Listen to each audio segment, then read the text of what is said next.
Tá? Beleza pura. O que significa advocacia sustentável? Então, cara, é um rolê muito louco que a gente está fazendo na advocacia, um rolê com muito propósito. Eu tenho mais de 10 anos de formado na advocacia, passei por muitos lugares e aprendi muito, mas vi que muita coisa na advocacia não era para mim. Um lugar muito rígido, muito fechado, né? E hoje eu sei que também é um lugar muito tóxico. Para quem não sabe, quem trabalha com advocacia, com direito, tem 3 vezes mais chance de cometer suicídio. Sério? Puta merda, cara. Sério? Seríssimo. Olha, Então, mas por que isso? porque a advocacia está lá no topo do índice de ansiedade, depressão, burnout e também suicídio. Mas por quê? Porque o advogado ele não é bem visto por todo mundo. Você sabe que as pessoas elas têm um receio do advogado. Ao mesmo tempo que as pessoas têm uma admiração pelo advogado, elas também têm um pouco de preconceito, né? O advogado é um cara que vem para tentar me destruir, não é? É isso mesmo, Carlos. O senso comum é que o advogado é picareta. Papo reto, né? Estamos aqui no papo de salão, vamos botar um papo reto. E por isso mesmo que eu nem uso terno e gravata, para não ser confundido com um. Ah, é? Você atuou em qual área da advocacia?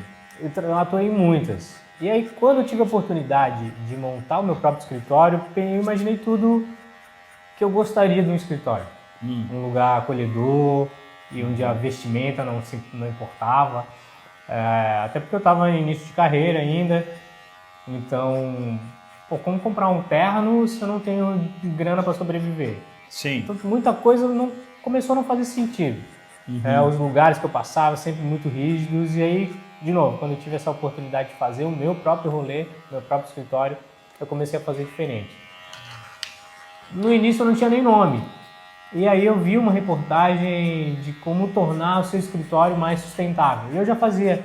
Eu era o único escritório lixo zero do Brasil, ou pelo menos o primeiro escritório lixo zero de advocacia.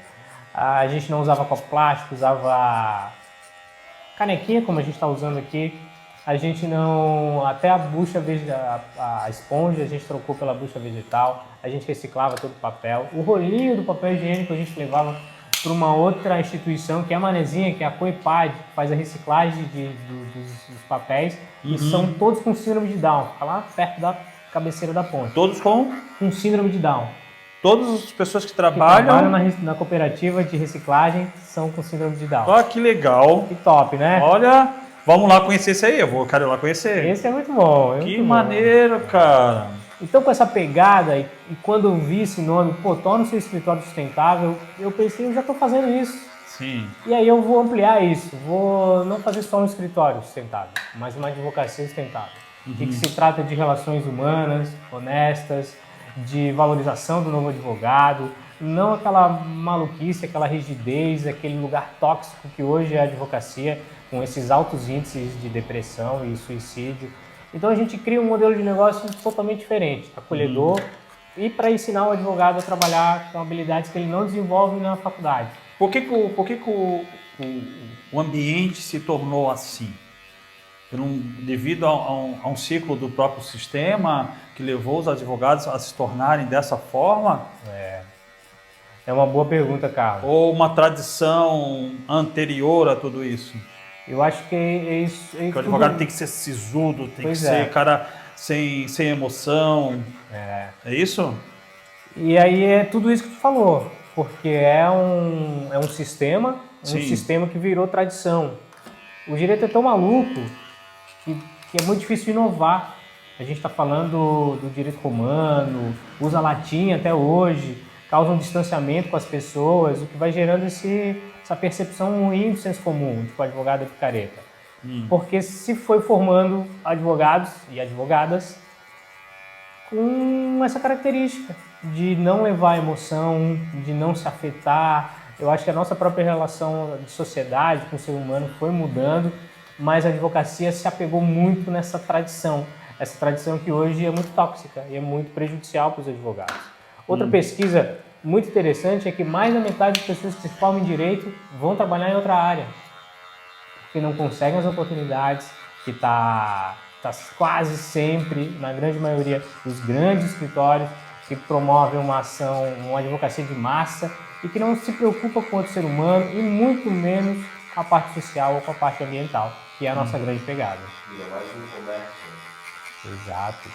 Até eu, que trabalho muito com a parte ambiental, né, e ampliei para ir para a sustentabilidade, percebi que os grandes nomes do direito ambiental são os defensores dos poluidores. É o defensor de quem está poluindo, é o defensor do aterro sanitário, e não tinha um grande defensor da sociedade ou do meio ambiente. E aí tem a ver com o que o Carlos falou, é um sistema que virou tradição de que o advogado vai se formar e vai ficar milionário. E aí todo mundo quer se tornar milionário, quer ser chamado de doutor, quer ter essa autoridade, mas eu acho justamente isso que não é legal, esse distanciamento. A gente não nem fazer uma atividade pro bono, voluntária, porque tem já muito advogado ganhando muito dinheiro. E, poxa, por que não devolver o trabalho dele, que ele muitas vezes foi formado na faculdade pública, mas não está devolvendo nada para a sociedade? Só está pensando no lucro. Mas isso aí já não vem ali da própria formação, sim, dentro da formação universitária, já se começa a trabalhar essa mentalidade de busca pelo poder? Será que não temos que tentar, não será que não seria interessante buscar eliminar o mal pela raiz ali? Perfeito, cara. E hoje não tem cadeira de empreendedorismo, não tem cadeira de inovação, não tem cadeira nas faculdades de captação de cliente, até porque os professores geralmente são juízes ou advogados de grandes escritórios que querem formar pessoas para trabalhar para eles, e não para serem autônomos. E então tem a ver com isso. Hoje a gente vai ensinar para os nossos advogados na advocacia sustentável habilidades de inteligência artificial, de captação de clientes, de uso das redes sociais, que até então era um monstro, um bicho de 7 cabeças, era proibido falar uma divulgação, uma captação ilegal, como fala nas faculdades. E que hoje está em alta essa situação da rede social na questão da liberdade de expressão. Perfeito. Como é que podemos analisar isso, doutor André? Cara, eu acho que está tudo muito conectado, né? De uma sociedade, aí tem um sistema educacional e as faculdades de direito e esse senso comum do que é ser um advogado, porque a gente assiste muita série dos Estados Unidos, né? E acha que aquilo é ser advogado. E aí a gente traz para cá uma realidade que a gente precisa pegar o ônibus, a gente precisa defender a nossa comunidade, a gente precisa proteger o meio ambiente, proteger as associações, os empresários, os pequenos empresários não são só grandes empresários, né? Bom, falei um monte de coisa misturada, né? Porque para mim está conectado. De a gente poder, inclusive, expressar, ser o advogado que eu quero ser. Por que eu preciso usar terno e gravata? Não tem a ver com a qualidade do meu serviço ou com a roupa que eu uso? Com a formalidade? E hoje, Mas essa formalidade não é exigida pelos ambientes? Então, mas a gente precisa questionar, né?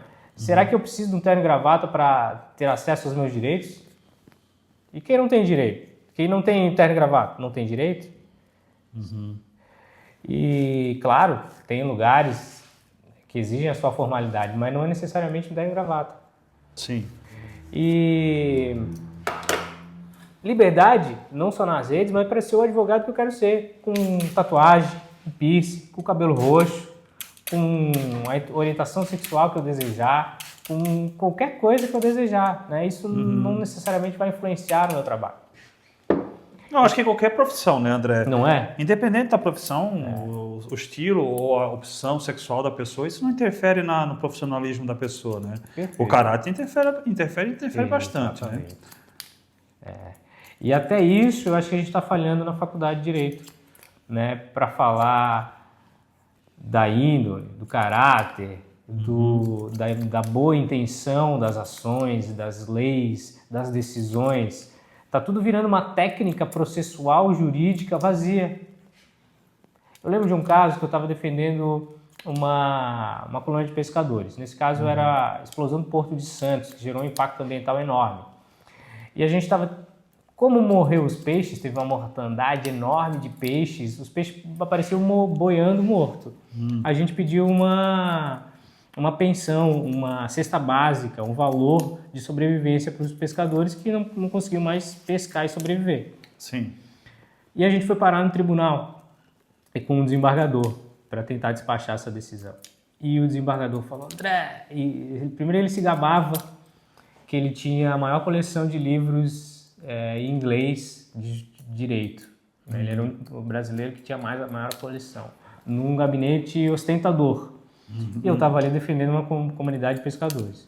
E pedi essa pensão, essa verba alimentícia para o pescador. E ele falou assim, André, é muito bonito o que está fazendo, mas isso não tem precedentes. Precedentes quer dizer que ninguém nunca julgou uma verba alimentícia para um pescador. E nesse caso ele não ia fazer também. É necessário que se tenha precedente para que se faça um julgamento de algo essencial para uma comunidade? Não é necessário, mas é a segurança que os juízes desejam. O que é muito maluco, porque daí não dá para inovar, só dá para fazer o que já fizeram. Então, mas para mim é incompreensível. É incompreensível. Desculpa, André.